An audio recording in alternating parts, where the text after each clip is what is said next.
Hello, I'm Ronnie Eldridge. Welcome to Eldridge and Company. My guest is a wonderful writer and a Pulitzer Prize winner. He's Justin Davidson. He's the architecture and classical music critic for New York Magazine.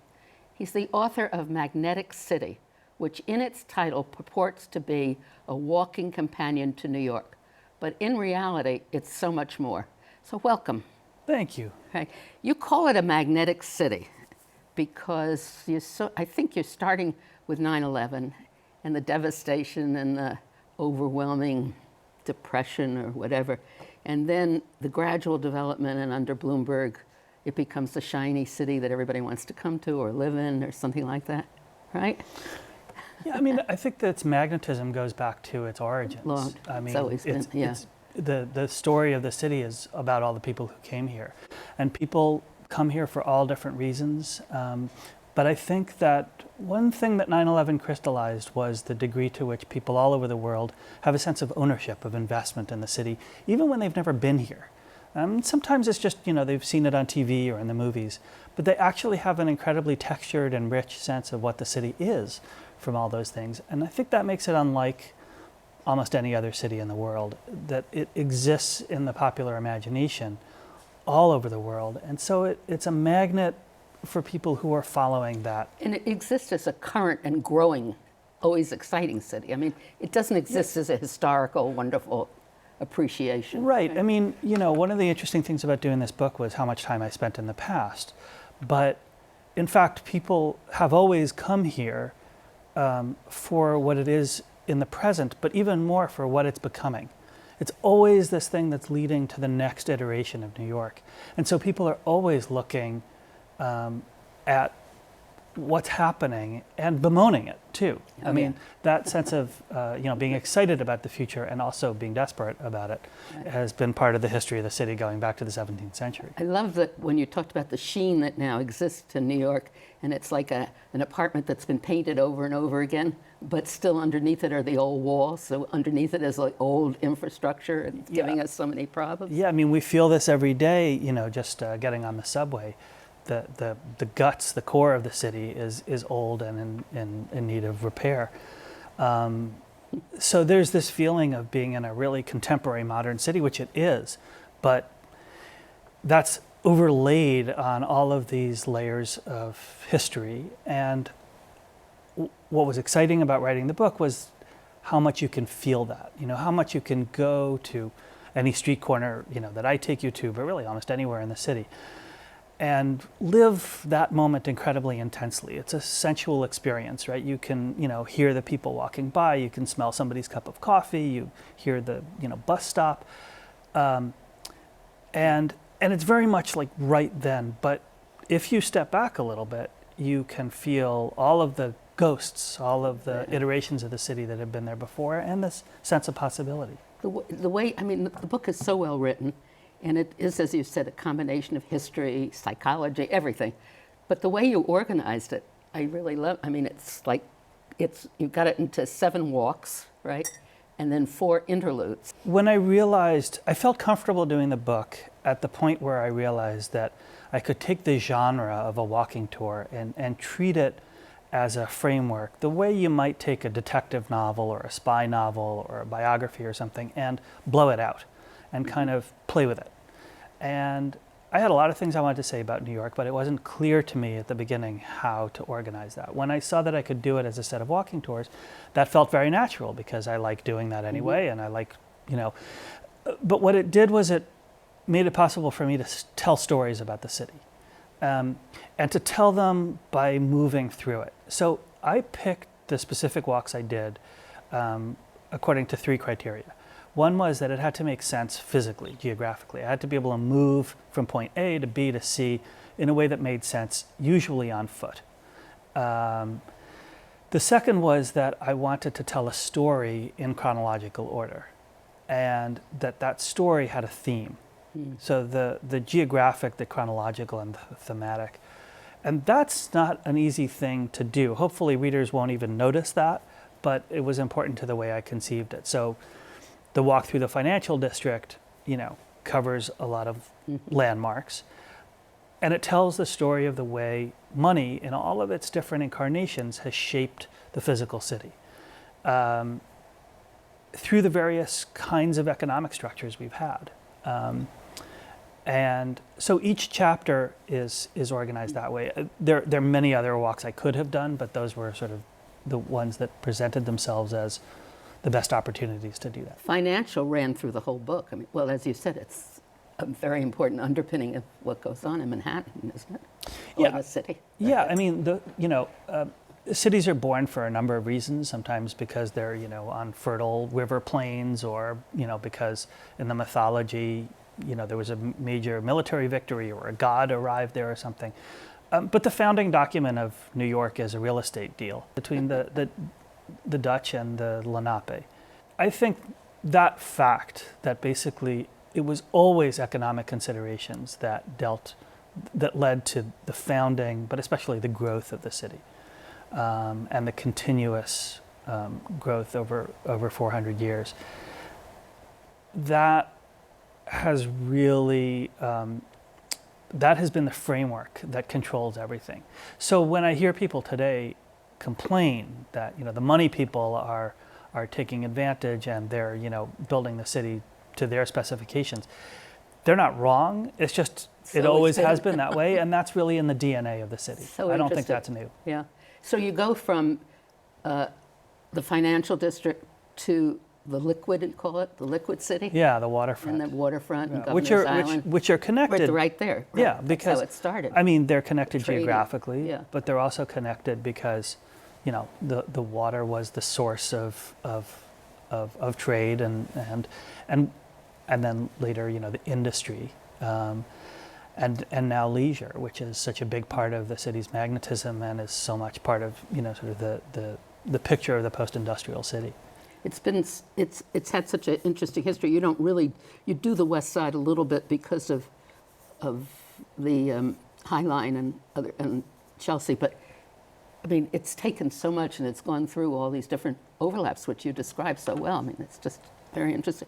So then we go to the Reborn because you do the World Trade Center. Yeah, World Trade Center. Right.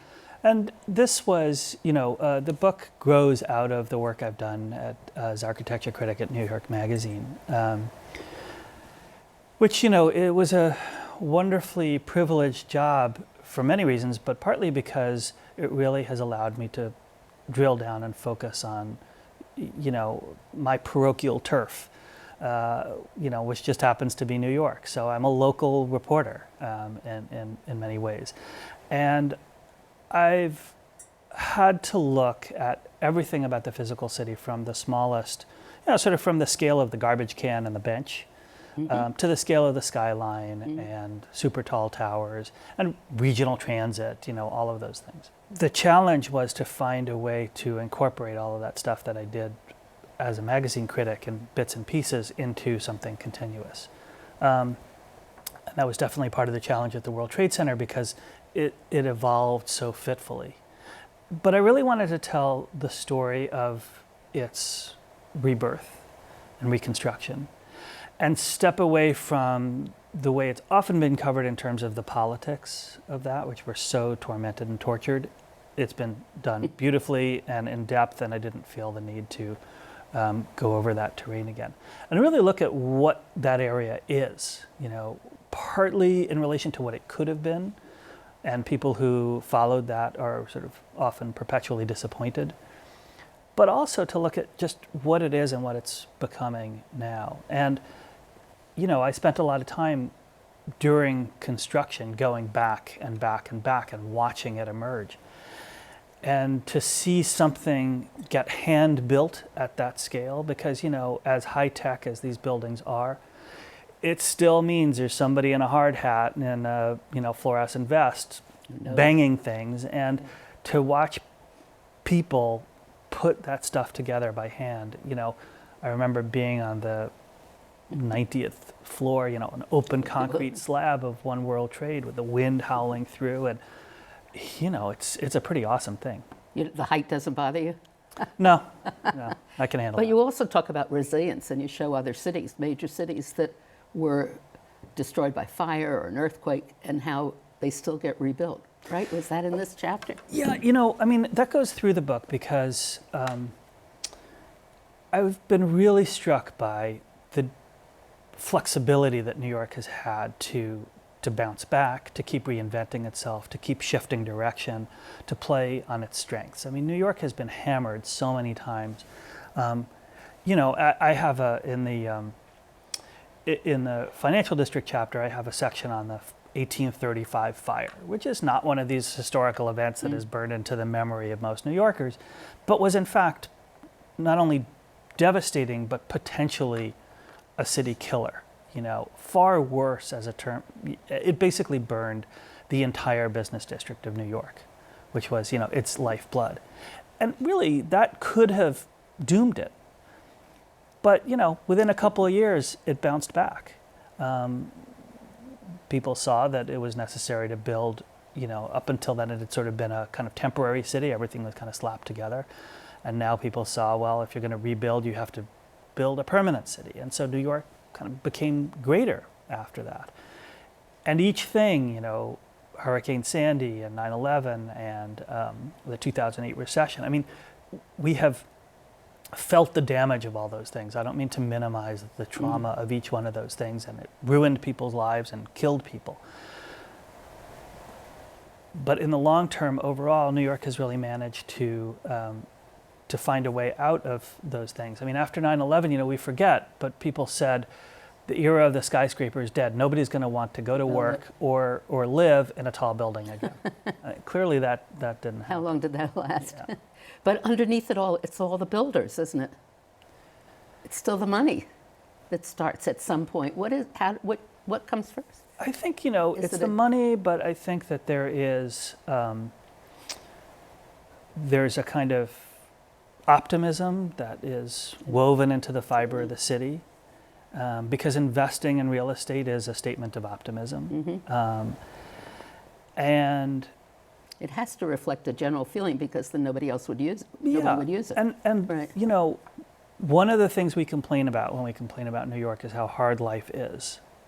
To me, what that says, and you know, how much you have to give up to live here.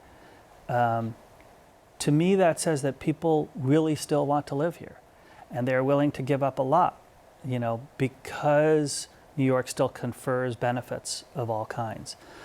And I would say that that was true for people across the economic spectrum. You know, we argue today about whether New York has become a playground of the rich. And in some areas, that certainly is true. But it continues to be refreshed by immigration and people who come here and have nothing and manage to build lives here. And if that stopped, that actually would kill New York, because that is the energy. But because there's so many people wanting to come here, and then you talk about gentrification and the problem of displacement. As neighborhoods get gentrified, somebody else has to move out because they can't afford it. Is that going to expand the general area of the city? Well, the area of the city can't really No, expand. it can't. You know, But growth. it mixes at the Yeah, borders. growth in New York is about finding some areas of underutilized land. There are very few remaining really big areas. I'd say the biggest that's still kind of an open frontier is Sunnyside Yards in Queens, which is a very big area, which is like Hudson Yards, an open train yards, and could be covered over. And that land could be used. Ideally, I think it would be used for a park, but you know, That's where's another. the profit in that? But you know, I think that in a city led by visionaries, as it once was, that could happen. That might once have happened. But I think that one of the things that New York keeps discovering in every era is that whether you were a shipping merchant or, you know, a fur trader or a stockbroker or an artist or, you know, a tech company, that there was always, in each of those versions of the city, in each of those economies, there was always reason to be here. And I think that continues to be true. When you talked about visionaries, who were the visionaries? Well, look, visionary, there's a downside to being a visionary, which is arrogance. So I think we look Mr. on. Moses. So certainly, Moses, Robert Moses was certainly a visionary. His legacy is still being debated. That fact alone, I think, It's interesting. makes him a visionary. We're talking about somebody who hasn't been in power in 60 years, and yet made decisions going back to the 30s that we're still living with. But I would go back. There are periods where people had visionary ideas that really continue to shape the city we live in. So one is certainly 1811, when the commissioners laid out the grid that went all the way up to 155th Street and basically created the framework that we live with today and extended over Is that an interlude, or that's an interlude in the book? Yeah, isn't it? there's an interlude on I love streets. the name interlude. Yeah. Yes. The experience of walking down a New York street, and I wanted to sort of take that apart. So that's one thing. But then, you look at, so one of the chapters is about 42nd Street, and we tend to think of 42nd Street as about the theater district or sort of honky tonk or commercialization of Times Square or in the 70s sort of the real sordid aspects. But I look at 42nd Street from Bryant Park to the East River. And to me, that's a completely different story. And that is a story of visionaries, because that is a story of buildings that represent the most noble aspirations of civic leaders. I mean, if you think of those buildings, going back to in Bryant Park, which was in the 1850s, occupied by the Crystal Palace for a few years before it burned down. Crystal Palace was an iron-framed glass building, very modern-looking kind of building, which was the center for the future. It was a futurist exposition. And it, many of the things that were put on display there, photography and the elevator, are things that really, are the fabric of our lives today. And Walt Whitman, went there regularly. You can go back before the Crystal Palace, when it was the Croton Reservoir. Yeah. I loved that. Right. So the Croton Reservoir was actually right next to where the New York Public Library is now. And that flowed out of that 1835 fire, because one of the things that happened was firefighters in 1835, the fire took place in December, and the shores where they got the water to fight fires was frozen, so they couldn't pump water out of the East River. So what they realized was, and then there was a cholera epidemic, and those two things together made city leaders realize that New York needed a stable, safe water supply that could help the city grow over a long period. And so the Croton Reservoir, which was this magnificent, huge, primitive-looking structure that, big bathtub, basically,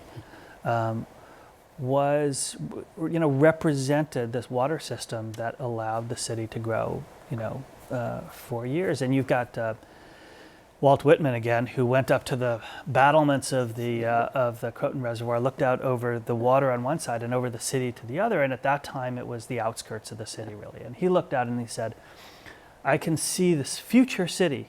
There will be houses all as far as you can see, all the way to the East River on one side and the Hudson on the other.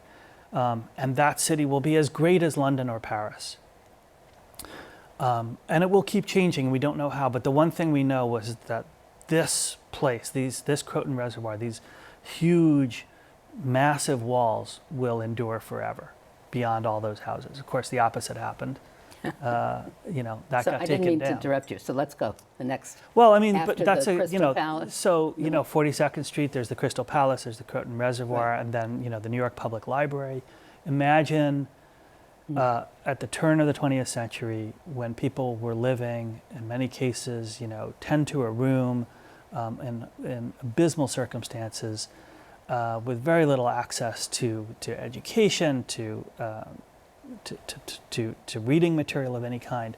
This was a place that they could go and not only experience grandeur that would have honored an emperor in ancient Rome, but also, have access to every piece of published material Yeah. had ever existed, Incredible. for free. Incredible. You know, that kind of thinking is visionary. Yeah. And then Grand Central Station. And Grand Central Station was, you know, the end point of a nationwide rail system that unified the country. And you have, you know, the Ford Foundation, which tries to solve all kinds of problems, and the UN. Affordable housing. Of course, the part that I liked was nostalgia and the Upper West Side, because that's where I've lived all my life. I'm not sure that I remember the shanty town on Riverside Drive. I just heard so many stories about it. But we used to play at the Soldiers and Sailors Monument and everything. So through the World War and all the refugees coming in. But to me, even with the new buildings and everything else, it really hasn't changed. So am I wrong? No, I mean, it changed dramatically in the late 19th century and up through the 20s, and then was kind of built out. And, you know, it's been changing piecemeal. Broadway has changed a lot. Because Broadway, unlike, say, West End Avenue on the west side or Park Avenue on the east side, was never planned. Oh. You know, it was never built in one go, which West End Avenue was. I mean, there's a reason if you look along West End Avenue, the same is true along Park Avenue, all the cornices line up. Right. That's a zoning thing, isn't it? Well, it was a zoning thing, but it's a manifestation of the fact that, I mean, many of those buildings were built before zoning. So it's a manifestation of the fact that it was all built at once.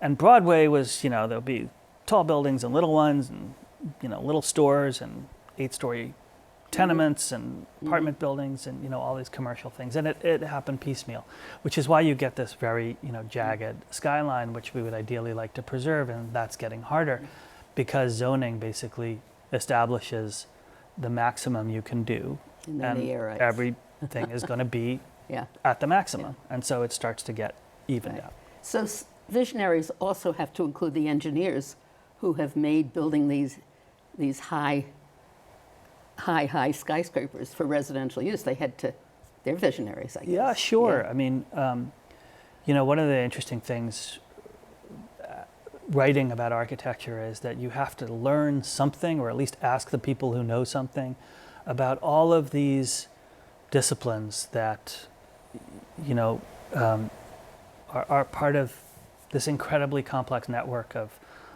relationships and rules and laws. So, you know, you got to talk to engineers and politicians and finance people and land use attorneys and designers and, you know, activists. And, you know, there's just so many things that funnel into just the simplest act of building anything in New York. It's a sometimes quite simple expression of the most complex of human networks. And so that's always made it fascinating. And ultimately what that means is that when you put up a building, it means something. It's not just a machine for making money. It's not just a place for people to live or to sell things, but it has the ability to absorb life. And so when I write about the Upper West Side, even though physically it hasn't changed, it gets layered with a sort of incrustation of ghosts of people's lives, of the stories, of the places they've come from. And so for me, the nostalgia is a really big part of New York. You know, people say that the only constant in New York is change. But I think the other constant is nostalgia. And again, always has been. You know, you go back to the early 19th century and people are bemoaning the loss of the city that they remember from their youth. And, you know, you meet people who get here right after college and after 2 weeks they have already experienced the loss of something, you know, of a coffee place that they liked. They're always thinking back to when they were young, you know. And so that's always been part of New York. And I think New York allows that to happen and fosters it, and that's part of, you know, the depth of the city we live in. You know, we've come to the end of this program, and I hope you're going to come again, because we haven't begun to touch everything that you've not only talked here, but what you write about. I mean, who are the people who live in these towers? Where did Donald Trump get his anti-urban feelings from? All of these different things. You love the city. Oh, yeah. Yeah. I mean, it's you know, it's this incredibly rich, evolving artwork, among other things, among so many other things. Yeah. So please, thank you so much for this wonderful discussion. And I hope you enjoyed it as much as I did. But I did. anyway, Thank you. Thank you.